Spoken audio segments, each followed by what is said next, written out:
Hey everyone, welcome back to the channel. আজকে কোনো আলাদা কোনো ভিডিও না, তোমরা বিভিন্ন ওই যে আমার কলেজ অ্যাডমিশন, কলেজে রিঅ্যাডমিশন, কলেজ চেঞ্জ করা, তারপরে কলেজ চেঞ্জ করলে স্কলারশিপ কীভাবে পাবে, এই সমস্ত যে ভিডিওগুলো পরপর আমি আপলোড করেছি বা করছি এখন, সেগুলোতে বিভিন্ন প্রশ্ন করেছো, যেগুলো প্রশ্নের উত্তর না এক কথায় ওই মেসেজে দেওয়া পসিবল না। তাই আমি বিভিন্ন সময় লাইভে আসি, ভিডিও করি, আজকেও একটা ভিডিও করছি, তো ফটাফট সেই উত্তরগুলো দিতেই এসছি। যাদের এই ধরনের কোয়ারিজ আরও আছে, যারা অন্য প্রশ্ন করেছো তাদেরগুলো আর বলছি না, আমি এক একজনেরটা ধরেই বলছি, যাদের সেম প্রশ্ন, বারবার একই কথার উত্তর দেওয়াটা পসিবল না। যেমন একটা সরমা হালদার বলেছো, ম্যাম আমি একটু লেট করে আপনাকে SMS করছি, আমার সমস্যাটা হচ্ছে থার্ড সেমিস্টার মানে 2021 সালে আমি অ্যাবসেন্ট হয়েছিলাম, ফেল করেছিলেন, তো 2 বছর সময় ছিল সাপ্লি পরীক্ষার জন্য, পরীক্ষায় বসতে পারিনি, কিন্তু এখন 2024 সালে আমার সব সেমিস্টার ক্লিয়ার আছে, ওই থার্ড সেমিস্টার ক্লিয়ার না থাকায় সার্টিফিকেট দেওয়া হয়নি, সেমিস্টার ক্লিয়ার না হলে সার্টিফিকেটটা দেওয়াও হয় না। তাহলে ম্যাম আমি কি সার্টিফিকেট পাওয়ার যোগ্য নয়? এর কি কোনো সলিউশন আছে? একটু প্লিজ জানাবেন। হ্যাঁ, জেনারেলি সাপ্লি ক্লিয়ার না হলে তো সার্টিফিকেটটা দেওয়া হয় না, এটাই প্রসেস, ক্লিয়ার না হলে তুমি কিন্তু সার্টিফিকেটটা পাবে না।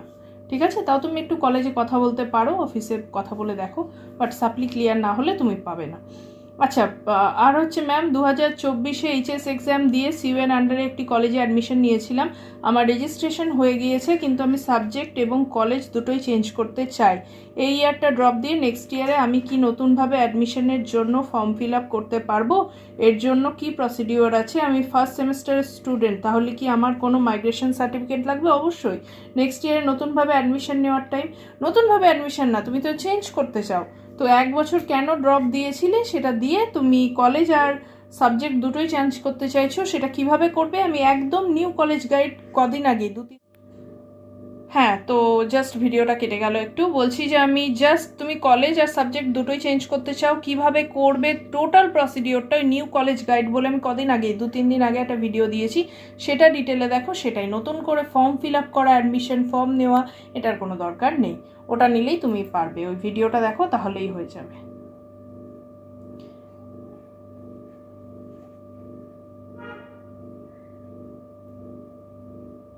ঠিক আছে, হ্যাঁ, এই প্রশ্নের ওপর শেখ ফিরদৌস এই প্রশ্নের ওপর ভিডিও বানান, এই যে ভিডিওটাই দিলাম। ঠিক আছে, তো এইগুলো আমি সব করে নিলাম।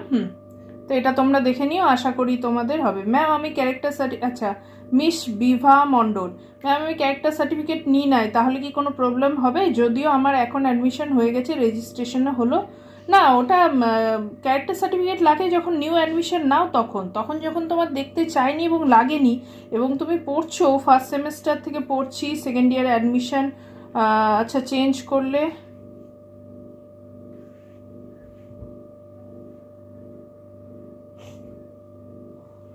আচ্ছা করে নিয়েছো তো, আর তো কিছু দরকার নাই, টিসি সার্টিফিকেট, ক্যারেক্টার সার্টিফিকেট ওগুলো ওই থাকে।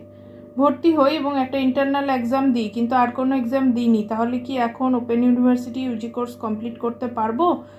ট্রান্সফার সার্টিফিকেট তো নিতেই হবে, আর ওপেন ইউনিভার্সিটিতেও আগে তুমি অ্যাডমিশন নাও, মানে এখন অ্যাডমিশন পাচ্ছ কি না সেই সাবজেক্টে, এখন ওপেন ইউনিভার্সিটিতে আগে যেমন গেলেই ভর্তি হয়ে যেত, এখন কিন্তু সেটা হয় না, ওখানে ফর্ম ফিল আপ করতে হবে, চান্স পাওয়ার ব্যাপার থাকে, যদি হয় তারপরেই তো মন্ডল মিউজিশিয়ান বলেছো, তারপরে তো তুমি নেবে। হ্যাঁ, টিসিও লাগবে, মাইগ্রেশনও লাগবে, সবই লাগবে। তো এই ছিল খুব ছোট্ট ভিডিও, খুব দরকারি মনে হয়েছিল এগুলো প্রশ্নের উত্তর দেওয়া, এবং এক কথায় টেক্সট করে দেওয়া পসিবল না, তাই এটা। আর তোমরা প্লিজ আমার কলেজ অ্যাডমিশনের ভিডিও যেটা নতুন দিয়েছি ডিটেল দেখো, তোমরা সবাই সবার সব কিছুর উত্তর পেয়ে যাবে। আজকের মতো টাটা, ভালো থেকো।